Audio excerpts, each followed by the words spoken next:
My name is Skip Tackett. I'm a retired Chief Warrant Officer 4 from the U.S. Army, a professional pilot, and I do various jobs as an independent contractor for various organizations.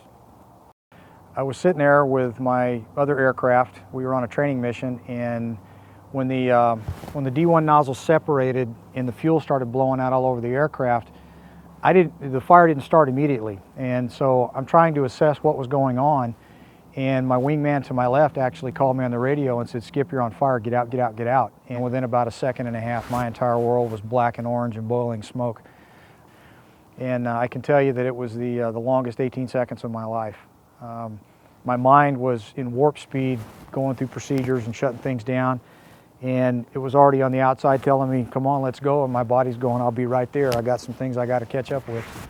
And when I opened the door initially and the fire hit it, the flash fire we estimate was probably about 1100 degrees Fahrenheit.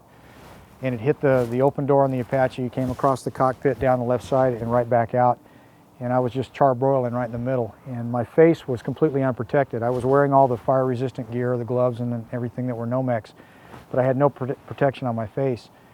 And it was instant pain and felt like my face was melting. And so I took a deep breath, made the decision to go, pushed the door open, and dove out head first, 7 feet to the ground, and thinking about my wife and 4 sons and how bad I wanted to see them again. I have no doubt if I had not been wearing fire-resistant gear, in that case Nomex 3 that the military issued me correctly, everything zipped up, gloves on, collars turned up, etc., I would have died in the fire. Nomex keeps you functioning long enough to remove yourself, hopefully, from the environment. And that's what it's designed for. It's not fireproof, it's fire resistant. First of all, the folks that make FR gear go to great lengths and a lot of testing to make sure that the garments are absolutely the best they can be. And I'll give you an example. DuPont, when they first came out with Nomex, came up with a guy called Thermoman. And basically it was a mannequin that was instrumented, and they put him in a chamber with various fabrics on, treated cotton, etc. And they would burn it at 500 degrees for approximately 6 seconds and then check the garment against the other to see what the protections were and the things that were happening.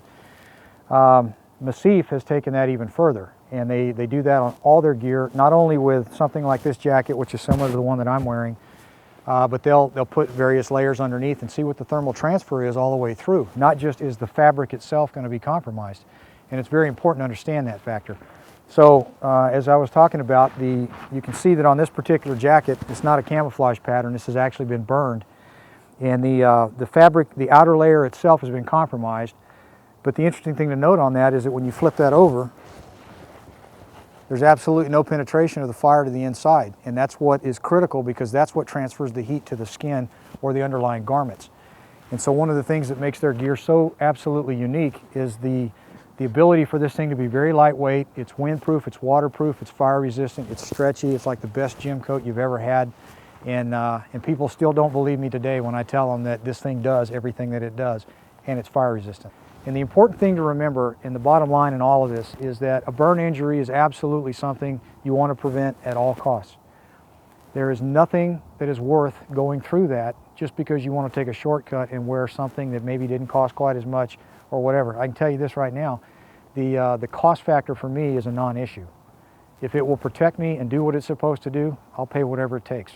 And most of the guys that I talk to, after a very short period of time of listening to my story and talking about a few other things, come to the same conclusion.